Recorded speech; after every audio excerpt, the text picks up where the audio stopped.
Okay, good day mga kabit, ano? So, baka gusto nyo ng quality na full maintenance. So, i-offer ko yung sarili ko sa inyo mga Kaworski. Okay, I'm Kaworski nga pala. So, mekaniko ako dito sa Busos, Bulacan. Ang mga specialty ko mga Kaworski ay yung FI, ano? So, may package ako mga Kaworski, baka magustuhan ninyo. So, yung sa may full maintenance ko, bago ako gumawa ng makina, ang full maintenance talaga, ang target natin yung makina, engine, ano. So kasama dun sa mga binabaklas natin yung magneto. So ito, nakulayan ko na to mga Kaworski, hindi ko na napakita sa inyo, pero ayun yung picture. Okay, pero kulay black yan, parang ito yung kasabay niya kasi ito. So kinulayan ko na rin to kasi nga nangangalawang. Okay, and then kasama sa mga maintenance, so yun nga magneto, dahil nga meron pong umihigop na hangin dyan. So hindi lang naman po yung hangin na naigop niya, sumasama din yung dumi, kaya kasama siya sa nililinis natin. So bago tayo gumawa rito, ginagamitan natin ng power spray.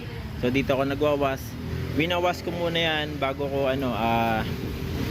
dalihin o buksan yung makina, ano. O toldere na valve clearance ko na po yan. So sa injector naman mga Kaworski, meron din tayong ilalagay dyan, ipapakita sa inyo mamaya. Sa may throttle body, nilinis din natin yung mga Kaworski. So sa package na ginagawa ko, 3,000 lang mga Kaworski, meron na po tayo remap. Okay, so i-remap ko pa po yan, ano. Kalagang 3,000, lahat na po yun, plus another remap, ano. So sa may CVT, staka lang naman ito mga Kaworski, kasi babae lang na may gumagamit, ano.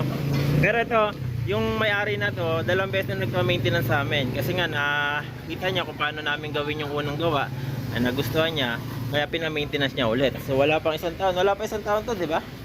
Meron na rin. Okay. So may isang taon na rin. Sa babae pala yung gumagamit dito. So paniwala kasi natin, pag babae gumagamit, gamit lang talaga. Pero ito mga Kaworski, dahil na paliwanag natin sa kanila na maayos yung kung paano ang maintenance ng motor nila, ayun, binabalik na sa atin. So ayan, nililinis din natin pang gilid. So yung tank, syempre, so kung mapapansin nyo, hindi na to original. Ito yung dati nyo. Okay, so ganyan kasi nilalagay ko kasi nga na-maintenance nga namin to dati. So ito yung dati niya. Ito yung yung brand na yan. Okay, so ito yung brand mga Kaworski, OKM, ano. And then ito naman yung ating O-ring.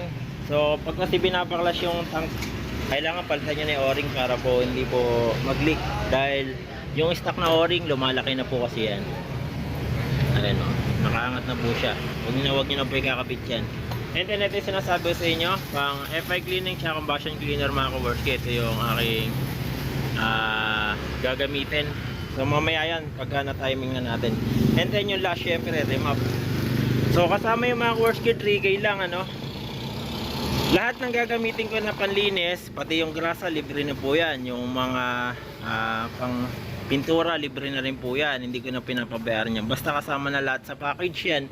Kaya dun sa mga gusto magpagawa ng mga Honda Beat, ano. So kung gusto niyo na legit na mekaniko, pati yung mga hagok problem dyan, so lahat yan mga Kaworski. So meron tayong YouTube channel, visit nyo na lang yung aking channel, Kaworski din po, ano. Sa aking Facebook page, Kaworski rin po. Okay, so ito, tapusin ko muna mga Kaworski, papakita sa inyo kung ano pa yung mga gagawin dito sa motor na to. Right, okay, so mga Kaworski, ito na yung ginagawa ko. So halagang 3K lang mga Kaworski, meron na tayong combustion cleaner at saka injector cleaner. So huwag kayong mag-alala sa may injector mga Kaworski. Tama po ang ang Honda Beat, hindi na po nililinis ang injector na yan. So ganito mga Kaworski, paliwanag ko sa inyo para naintindihan niyo, ano. Hindi ko naman po nililinisan, nabubugahan ko po yung injector. So kung mapapansin nyo, may pressure tayo dito, napapunta yan dito, ano. So kung ano yung PSI ng ating fuel pump, ganun din po yung nilalagay ko. So 3 bar or 45 to 44 PSI mga Kaworski, ano. So ayun yung nilalagay ko. Okay, so ito yung ating diagnostic tools.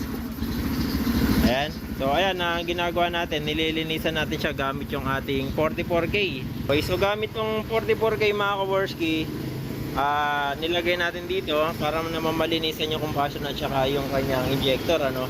So ganyan ang proseso ko. So napakasulit sa 3,000 mga Kaworski. And then sa may remap naman, so ayan, mag-additional tayo na remap mga Kaworski, ano. So mamaya ako nagagawin yon. Ang gagawin ko muna kasi mga Kaworski, bago ko i-remap, ipapa-test drive muna natin sa may-ari kung legit ba talaga yung remap natin, kung talaga nakakalakas. Okay, so Mamaya po, makikita nyo po yun, babae po gagamit. Siya po ang magsasabi kung lumakas o hindi yung kanyang motor para hindi po kayong may scam mga kaworski. And then not copy paste mga kaworski yung ating ano. So gagawin ko talaga. Wala namang problema kung i-copy paste natin yun eh. Kung nakagawa na tayo ng ganong ano. Hindi mga kaworski, sa remap lang naman kasi na stock, hindi naman na kasi kailangan na masyadong ano yan. Masyadong suri-suri maigi ano. So pagdating naman dyan sa remap mga kaworski, kahit pa paano naman meron na tayo dyan, okay? Ita-test drive nyo naman. So hindi po lugi, kumbaga hindi kayo lugi pagdating sa maintenance. So ayan yung proseso natin. Then nga pala sa paglinis nga pala rito mga kaworski, kung mapansin nyo malinis, ginagamit natin dyan degreaser, kaya mas malinis po yan. 3,000 lang, hindi kasama yung mga papalit ng pyesa mga kaworski ha. Kung may papalitan katulad ng mga fuel filter na pinakita ko kanina, di po kasama yun sa 3,000. So labor pa lang po natin yun, pero nakapapalob na po dun yung 44K. Ayan, yung recent ECU at saka yung remap, and then yung pagkulay ng magneto, kasama na rin po yun. And then dinadamay ko na rin ito mga kaworski. Napakasulit na 3,000. Okay, so ayan mga kaworski, ito pinapaandar ko nga pala ito sa loob ng 30 minutes. Nintay ko ng 30 minutes para matunaw yung mga carbon na naiwan doon sa may babaw ng piston ano. So ayan, kanina papalya-palya pa siya oh. Ngayon nawala. So kagandahan dito, nalilinis talaga injector kasi nakikita ko dito mga kaworski. Yung MS na yan kanina nasa 3 point ano po yan, 0 o 3.1. Ngayon nasa 2.7, 2.8 na lang. So ibig sabihin, nalilinisan yung injector niya ano.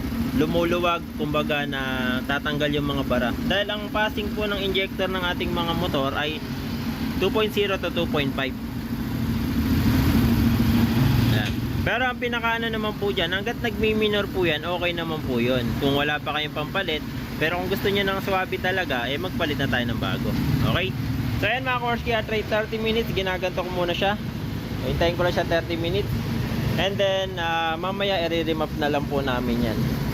So ayan, 30 minutes siya nakaganyan na hindi ko siya nire-rep para hayaan ko siyang ano, matunaw. So gamit yung 44K. Okay? Sana magustuhan nyo itong video na to and then yung gawa ko. Ang location ko nga pala ay Bustos, Bulacan. Sa malamig po tayo mga kaworski. So marami na rin nagpagawa rito mga naka Honda Beat na full maintenance. Okay? So ngayon, isinasama ko na yung promo with remap na po yan. And then ito po. Yan. Okay? So wait nyo lang. Okay, so mga kaworski, hindi na kami magte-test drive kasi tiwala naman si customer ano. So ito mga kaworski, pakita ko lang sa inyo. N52 yung kanyang ECU ano. O, nakagawa na tayo. So pinakita ko na rin kay madam kung paano yung ginawa ko ano. So ayan, kung makikita natin plus count niya, 0 pa lang ano. Ayun, ito na po yung nagawa ko. So hindi po to copy paste. Nandito po yung customer, nakatingin. So pinakita ko sa kanya kung paano yung ano. So pinangalanan ko siya ng street remap, ayan, N52. Okay. So ito yung ilo-load natin ngayon dyan. Ayan, so nagpa-flash na siya. So ayan, binubura niya na yung dating ano, yung dating program.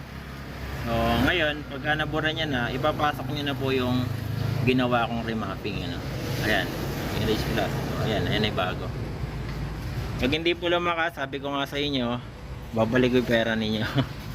And then talaga naman, sisiguradin ko sa inyo mga kaworski na mangangalawang ang spark plug nyo. Ayan. So meron din akong ano, Honda Beat. Ayan, para sigurado. Sa Click meron din tayo version 3. Ay mga gusto magpa-remap. So puro Honda rin yung motor ko mga kaworski. Kasi nga bago ko ma-i-apply sa inyo, na-i-apply ko na sa akin yan. Okay, na-testing ko na yan.